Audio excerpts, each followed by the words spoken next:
வணக்கம். மயில் ஆஸ்ட்ரோ டிவிக்கு உங்களை அன்போடு வரவேற்கிறோம். ஏஆர் ஜுவல்லரி வழங்கும் 2025ஆம் ஆண்டு தமிழ் புத்தாண்டு ராசி பலன்களை காணலாம். ஓம் கணபதியே நமக.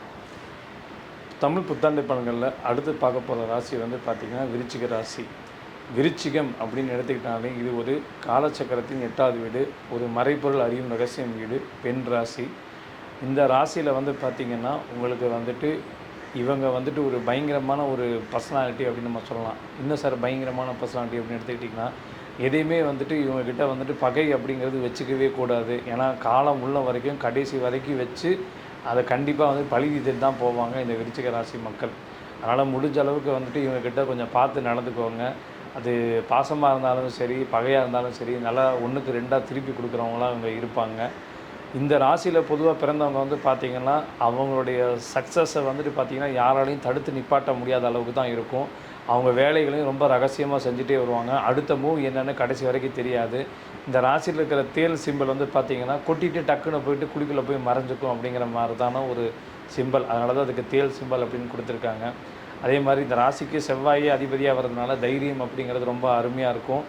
அதே மாதிரி அந்த தைரியம் பார்த்திங்கன்னா மேஷம் தான் நேராக ஈர்த்து போய் அடிக்கும். பட் விருச்சிகம் கொஞ்சம் ஆழ்ந்து ஆராய்ச்சி பண்ணி பொறுமையாக அடிக்க ஆரம்பிக்கும். ஏன்னா இந்த ராசிக்குள்ள நட்சத்திரம் இருக்கக்கூடிய அந்த புதனும் சனியும் பார்த்திங்கன்னா கொஞ்சம் கிரிமினல் இன்டெலிஜென்ட் அப்படிங்கிறது கொடுக்கக்கூடியவங்களாக இருப்பாங்க.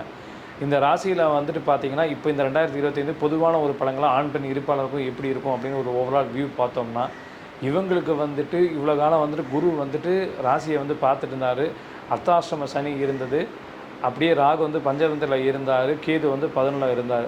ஸோ கேது 11ல் இருக்கும்போது என்ன ஆகுனா வெற்றிகளை நிறையா கொடுத்து கொண்டு இருந்தவர் மேலும் பார்த்திங்கன்னா சில தடைகளையும் கொடுத்துட்டு இருந்திருப்பார். அதாவது ஒரு பக்கம் சக்ஸஸும் இருக்கும், ஃபெயிலியும் இருக்கும்.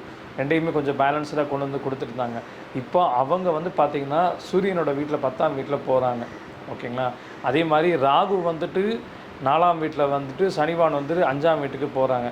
அர்த்தாஷ்டம சனி அப்படிங்கிறது இந்த காலகட்டத்தில் நிறைய அலைச்சல்களையும் கொஞ்சம் உடல் சுகவீனத்தையும் அம்மாவுக்கு கொஞ்சம் ஆரோக்கிய குறைபாடையும் வண்டி வாகனத்தில் சில செலவுகளையும் கொடுத்துட்டு இருந்தவங்க இப்போ கொஞ்சம் ரிலீஃப் அப்படிங்கிறது நம்ம கொடுக்க ஆரம்பிக்கலாம். சரிங்களா. மேற்கொண்டு பார்த்திங்கன்னா தொழிலில் சில சுணக்கங்கள்லாம் ஏற்பட்டு இருக்கும். அதாவது நம்ம சின்ன சின்ன வேலை செய்கிறவங்களாம் இருப்பாங்க. ஹோட்டல் கடை நடத்துகிறவங்க, மெஸ்ஸு நடத்துகிறவங்க, அதுக்கப்புறம் டெய்லி காய்கறியில் விற்றுட்டு வட்டிக்கு பணம் வாங்கி வேலை செய்கிறவங்க, இது எல்லாமே இருந்திருப்பாங்க. அவங்களுக்கெல்லாம் இனி கொஞ்சம் கொஞ்சமாக ரிலீஃப் பண்ண ஆரம்பிக்கும். பெண்கள் இந்த துறையில் இருக்கிறவங்க பார்த்திங்கன்னா ஒரு அபரிமிதமான முன்னேற்றம் அப்படிங்கிறது கொஞ்சம் கொஞ்சமாக படிப்படியாக நடக்க ஆரம்பிக்கும்.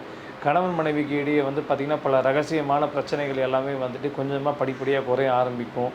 ராகு உள்ளுக்குள்ளே வரும்போது என்னாங்கன்னா உங்களுக்கு ஃபாரின் ஆப்பர்ச்சுனிட்டிஸ், அப்புறம் இருக்கிற இடத்துலேருந்து வேறு இடம் மாறுறது, கடைசிக்கு நீங்கள் இருக்கிற வாடகை வீட்டில் கூட ஒரு புது வீட்டுக்கு மாறி போகிறது, நல்ல ஒரு நவீனமான ஒரு வசதி நிறைந்த வீடுகளுக்கு போகிறது, ஒரு ஏரியா விட்டு ஏரியா போகிறது, இந்த மாதிரி பல நல்ல மாற்றங்கள் அப்படிங்கிறது நிச்சயமாக நடக்க ஆரம்பிக்கும். ஏன்னா குருவும் 8ல் மறையார் அப்படிங்கிறனால உங்கள் வேலை தொழில் சார்ந்த விஷயத்தில் கண்டிப்பாக சில சேஞ்சஸ் எடுக்க ஆரம்பிப்பீங்க. அது சக்ஸஸ்ஃபுல்லாகவே நல்லபடியாகவே முடியும். ஏன்னா குரு பார்த்திங்கன்னா 2ஆம் வீட்டோட தொடர்பு கொள்வார். 2ஆம் இடம்ங்கிறது வருமானம், தனம், குடும்பம், வாக்குஸ்தானம். இந்த இடம் எல்லாம் டெவலப்மெண்ட் ஆக ஆரம்பிக்கும். அட் த சேம் டைம் ஒரு 12ஆம் இடத்தையும் பார்க்கறனால வெளியூர், வெளிமாநில, வெளிநாடு பயணம் அப்படிங்கிறது அடிக்கடி நடக்க ஆரம்பிக்கும். ஏன்னா ராகு 4ல் இருக்கார். அதனால் அடிக்கடி சின்ன சின்ன பயணங்கள் அப்படிங்கிறது இந்த காலகட்டம் இருந்துக்கிட்டே இருக்கும். மாணவ மாணவிகளை பொறுத்தளவுக்கு பார்த்திங்கன்னா ஓரளவுக்கு படிப்பு அப்படிங்கிறது ஓரளவுக்கு நல்லாவே இருக்க ஆரம்பிக்கும். என்ன அப்பப்போ கொஞ்சம் அட்டென்ஷன் தேவைப்படும். சில விஷயங்கள் மறந்து போவீங்க. சில நேரத்தில் ஃபோன் நோண்டிகிட்டே இப்போ டிவி பார்த்துக்கிட்டு படிக்கிறது, இந்த மாதிரி விஷயத்தில் கொஞ்சம் அப்பப்போ கவனம் சதறி போகும். ஸோ அதையெல்லாம் கொஞ்சம் ஒதுக்கி வச்சுட்டு தயவுசெய்து படிக்க ஆரம்பிங்க. ஓகேங்களா. இதெல்லாம் பார்த்திங்கன்னா இப்போ ஒரு ஜென்ரலான விஷயங்கள். இனி அடுத்து நம்ம செக்மெண்டேஷன் வாரியாக நம்ம போகலாம். அரசியல்வாதிகளை பொறுத்தளவுக்கு பார்த்திங்கன்னா இந்த காலகட்டம் கொஞ்சம் கிரிட்டிக்கலாக தான் இருக்கும். என்ன காரணம் அப்படின்னு பார்த்திங்கன்னா இந்த சனி பகவான் அர்த்தாஷ்டம சனி இருந்து அப்படியே உள்ளே போனால் ஒரு ராகு உள்ளுக்குள்ளே வராரு. அப்படிங்கிறப்ப உங்களுடைய சுகத்துக்காக நீங்கள் எந்த எல்லைக்கும் நீங்கள் ட்ராவல் பண்ணலாம் அப்படிங்கிற தாட்டுக்குள்ளே நீங்கள் போவீங்க. அதனால் பல பிரச்சனைகளை சந்திக்கக்கூடிய விதி அமைப்பு உண்டு. மெயினாக பார்த்திங்கன்னா உங்களுக்கு அரசாங்க சட்டத்திட்ட விதிமுறைகளை மீறி போகிறது, அதுக்கு எதிர்பாராத விஷயமாக பல பணங்களை பதுக்குவது, அதுக்கப்புறம் பார்த்திங்கன்னா ஜுவல் மேலே ரொம்ப இன்ட்ரெஸ்ட் ஆகி தங்க நகைகளை நிறையா வாங்கி வச்சு அதை பினாமி பேரில் மாற்றி விடுறது, இந்த மாதிரி பல ரகசிய நடவடிக்கைகள் நீங்கள் செய்வீங்க. அது உங்களுக்கே ஒரு கட்டத்தில் பாதகமாக வந்து அமையும். இதை நீங்கள் கட்சி தலைமைக்கு தெரியாமல் நீங்கள் எல்லாமே நடந்துட்டு இருக்குது, என்னால் சமாளிக்க முடியும் அப்படின்னு நினச்சிட்டு இருந்தீங்கன்னா, இதே விருச்சிக ராசியில் இருக்கிற ஒரு மக்கள் வந்துட்டு கண்டிப்பாக உங்களை எல்லாத்தையும் நோட் பண்ணிட்டு இருப்பாங்க. அதிலே பத்திரிகை துறை வேலை செய்கிற நண்பராகவும் இருப்பாங்க, அவங்களும் அரசியலுக்குள்ளே இருக்கவங்களும் இருப்பாங்க. அவங்க மூலியமாகவே நீங்கள் வெட்ட வெளிச்சமாக உங்களோட நடவடிக்கை எல்லாமே போட்டு காமிப்பார். ஏன் இதை நான் சொல்கிறேன்னா, கேது வந்து சூரிய பகவான் வீட்டில் இருக்கிறதுனால இந்த மாதிரி பல மறைமுக நடவடிக்கைகள் எல்லாமே வந்துட்டு கண்டிப்பாக வந்து வெளிப்படுத்திடுவார். அதனால் பண விஷயத்திலையும் நகை விஷயத்திலையும் வந்துட்டு பினாமி பேரில் மாற்றுறது, ரொட்டேஷனை வேற ஒரு பேருக்கு இது பண்ணி விடுறது, வீடு மாற்றி விடுறது, இந்த மாதிரி விஷயங்கள்லாம் பண்ணாமல் முடிஞ்ச அளவுக்கு ஹானஸ்ட்டாக இருக்கிறதுக்கு வழியை பாருங்கள். அப்போ இது நாள் வரைக்கும் சம்பாதிச்ச காசெல்லாம் வந்துட்டு நல்ல ஒரு பொது காரணங்களுக்காக, அரசியல் கட்சிகளுக்கு, மக்களுக்காக கொஞ்சம் பணத்தை செலவு பண்ணுங்கள்.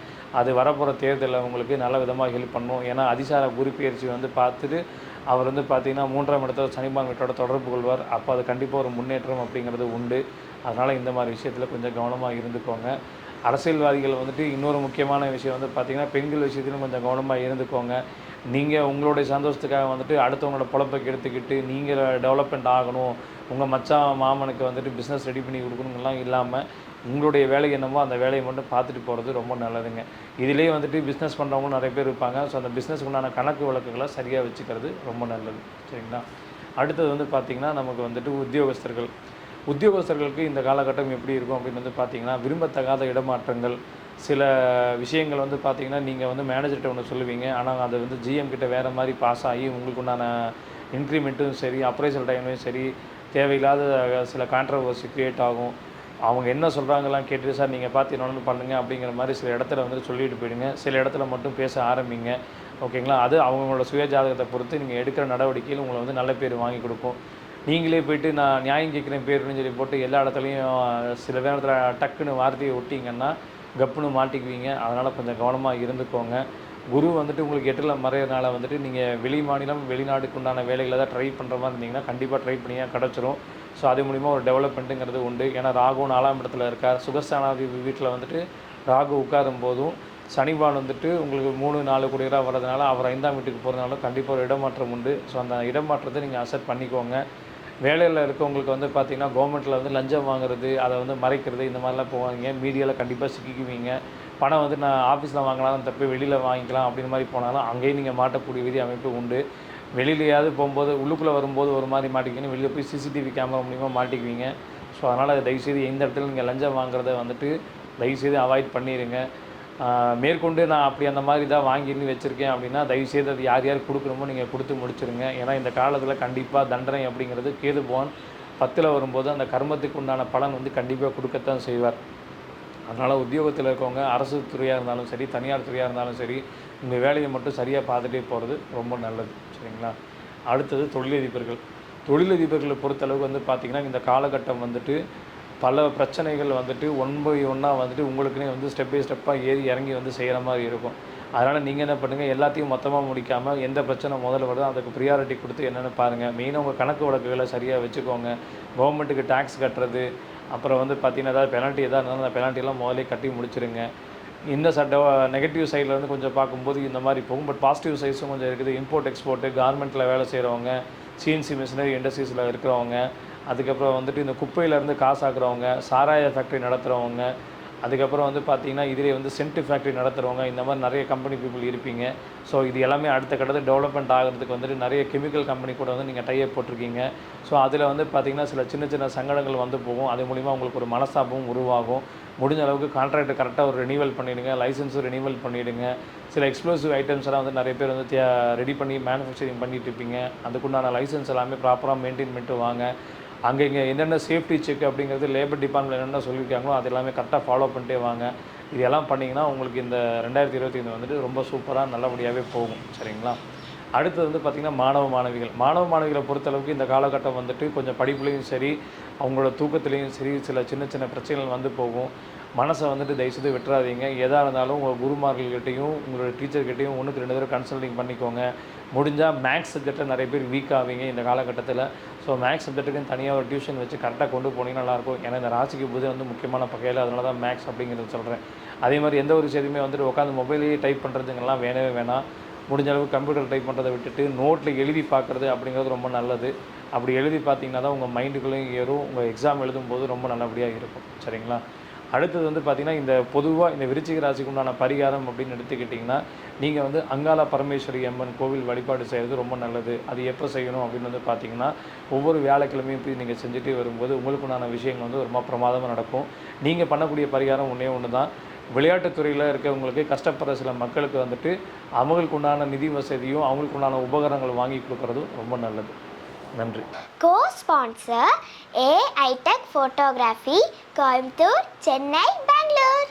Sri Krishna tour and travels, Coimbatore. நம்ம மயில் ஆஸ்ட்ரோ டிவியை லைக் பண்ணுங்கள், கமெண்ட் பண்ணுங்கள், ஷேர் பண்ணுங்கள், மறக்காமல் சப்ஸ்கிரைப் பண்ணி பெல் பட்டனை கிளிக் பண்ணிடுங்க.